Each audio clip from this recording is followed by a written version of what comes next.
ರಾಮನಗರದಲ್ಲಿ ಎಲ್ಲ ಸಮಾಜದ ಜನ, ರೈತ ಸಂಘದವರು, ಬಹುಜನ ಸಮಾಜದವರು,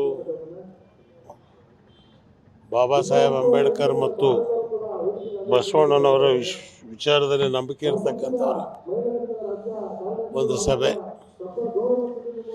ಕರ್ನಾಟಕ ರಾಜ್ಯದಲ್ಲಿ ಮೂರನೇ ಶಕ್ತಿ ಉದಯ ಮಾಡಿಸೋದಕ್ಕೆ ಸಾಧ್ಯ ಇದೆಯೇ, ಈ ಕಲ್ಪನೆ ಬಗ್ಗೆ ರಾಜ್ಯಾದ್ಯಂತ ಪ್ರವಾಸ ಮಾಡ್ತಾ ಇದ್ದೀವಿ. ಅದರಲ್ಲಿ ಇವತ್ತು ರಾಮನಗರ ಜಿಲ್ಲೆ ಇದೆ, ನಾಳೆ ಮಂಡ್ಯ ಇದೆ, ನಾಡಿದ್ದು ಮೈಸೂರು ಇದೆ.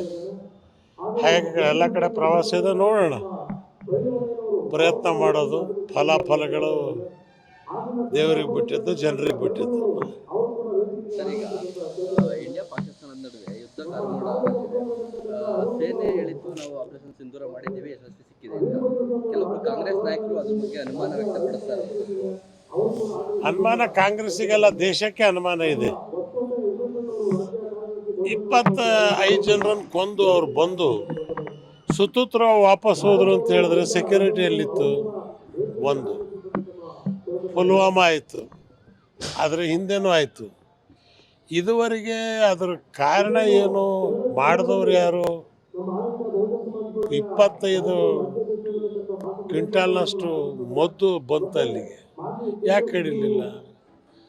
ಕಾಶ್ಮೀರದ ಪೊಲೀಸು ಇವತ್ತು ಕಾಶ್ಮೀರ ಸರ್ಕಾರದ ಕೈಯಲ್ಲಿಲ್ಲ, ಲೆಫ್ಟಿನೆಂಟ್ ಗವರ್ನರ್ ಕೈಯಲ್ಲಿದೆ.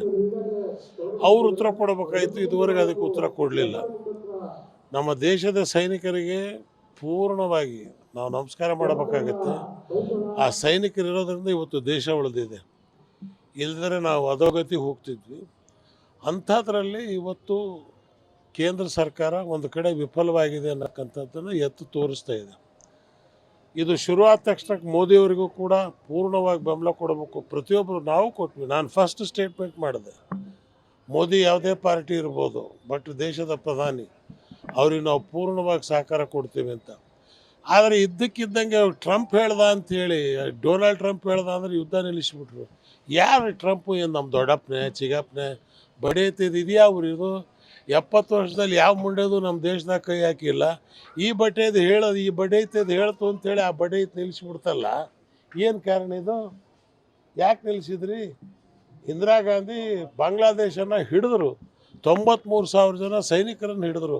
ಇದೇ ಸೈನಿಕರಲ್ಲಿ ಅವತ್ತಿದ್ದು ನಾಯಕತ್ವದ ಇಚ್ಛಾಶಕ್ತಿ ಕೊರವಿದೆ. ಈವನ್ ವಾಜಪೇಯಿ ಅವರು ಯಾವುದೇ ಮೂರನೇ ಶಕ್ತಿಗೆ ಇದರಲ್ಲಿ ಪ್ರವೇಶ ಮಾಡೋಕ್ಕೆ ಅವಕಾಶ ಕೊಡಲಿಲ್ಲ. ಸುಷ್ಮಾ ಸ್ವರಾಜ್ ಇದ್ದಾಗ ಅವ್ರದ್ದೆಲ್ಲ ಸ್ಟೇಟ್ಮೆಂಟ್ಗಳಿದೆ.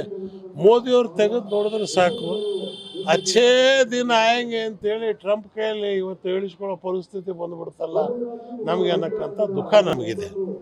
ಸಮಾಧಾನ ಇಲ್ವಾ ಸರ್ ಆಡಳಿತದ ಬಗ್ಗೆ, ಈ ಯುದ್ಧದಲ್ಲಿ ತೆಗೆದುಕೊಂಡ ನಿರ್ಧಾರಗಳ ಬಗ್ಗೆ? ಯುದ್ಧದಲ್ಲಿ ತಗೊಳ್ತಕ್ಕಂಥ ನಿರ್ಧಾರದ ಬಗ್ಗೆ ಸಮಾಧಾನ ಇದ್ದಿದ್ರೆ ಇದು ಯಾಕೆ ನಿಲ್ಲಿಸ್ಬೇಕಾಯಿತು? ಏನಾಯಿತು? ಟೆರರಿಸ್ಟ್ ಸಿಕ್ಕಿದ್ರಾ? ನೀವು ಯುದ್ಧ ನಿಲ್ಲಿಸಿದ ತಕ್ಷಣ ಕೇಳಬೇಕಾಗಿತ್ತು ಟೆರರಿಸ್ಟಿಗೆ, ಅವ್ರನ್ನ ಹಿಡಿದು ಕೊಡು, ಪಾಕಿಸ್ತಾನ ಮುಂಡೆಬೆ ನೀನು ಅವ್ರನ್ನ ಒಪ್ಸು, ಇದ್ರೆ ನಾವು ಇದು ನಿಲ್ಲಿಸಲ್ಲ ಅಂತ. ಯಾಕೆ? ಎಲ್ಲಿದ್ದಾರೆ ಟೆರರಿಸ್ಟು? ಅವ್ರ ಹೆಸರೇನು? ಇವತ್ತಿನವ್ರಿಗೆ ಗೊತ್ತಾಯ್ತಾ?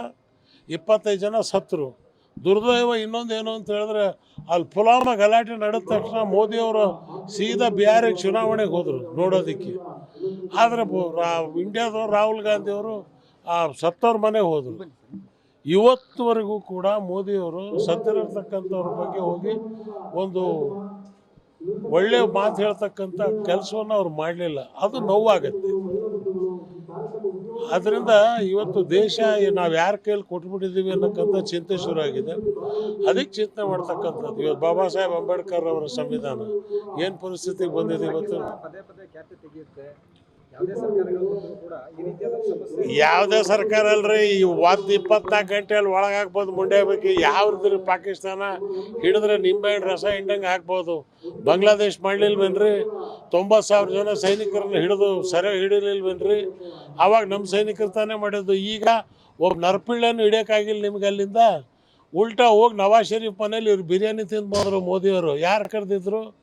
ಸರ್ವಜ್ಞ ಹೇಳ್ತಾನೆ, ಕರೆಯದೆ ಬರವನ ಏನು ಮಾಡಬೇಕು ಅಂತ. ಸರ್ವಜ್ಞನ ವಚನ ಓದ್ರೆ ನಿಮ್ಗೆ ಗೊತ್ತಾಗತ್ತೆ. ಯಾಕೆ ಹೋಗಿದ್ರು ಪಾಕಿಸ್ತಾನಕ್ಕೆ ಇವರು? ಇವತ್ತು ಈ ದೇಶದ ಅಸ್ತಿತ್ವದ ಪ್ರಶ್ನೆ, ಈ ದೇಶದ ಗೌರವ. ಭಾರತ ದೇಶ 140 ಕೋಟಿ ಜನ ಇರ್ತಕ್ಕಂಥ ಶಕ್ತಿಯುತವಾದಂಥ ರಾಷ್ಟ್ರ ಇದು. ಅಂಥ ರಾಷ್ಟ್ರದ ಪ್ರಧಾನಮಂತ್ರಿಯಾಗಿ ಟ್ರಂಪ್ ಹೇಳಿದ ತಕ್ಷಣಕ್ಕೆ 24 ಗಂಟೆಯಲ್ಲಿ 2 ಗಂಟೆಯಲ್ಲಿ ನಿಲ್ಲಿಸ್ಬಿಟ್ರು. ಯಾವನ್ ಬಡಿಯುತ್ತೆ ಟ್ರಂಪು? ಏನು ನಮ್ಮ ದೊಡ್ಡಪ್ಪನ ಮಗನೇ, ಚಿಕ್ಕಪ್ಪನ ಮಗನೇ? ಏನು ನಮ್ಮಿಂದ? ನಿಕ್ಸನ್ ಇದ್ದಾಗಲೂ ಕೂಡ ಇಂದಿರಾ ಗಾಂಧಿ ಅವ್ರ ಮಾತು ಕೇಳಿ ಲೆಕ್ಕಿಸದೆ ಹೋಗಿ ಢಾಕಾನ ಹಿಡಿದ್ರು. ಆ ಕೆಲಸ ಇವತ್ತು ಲಾಹೋರ್ ಹಿಡಿದಿರ್ತಿದ್ರೆ ಒಂದೇ ಸಮಸ್ಯೆ ಪರಿಹಾರ ಆಗೋದು. ನ್ಯೂಸ್ ಫಸ್ಟ್ ನಿರ್ಭೀತಿಯಿಂದ ನಿಮ್ಮ ಪರವಾಗಿ.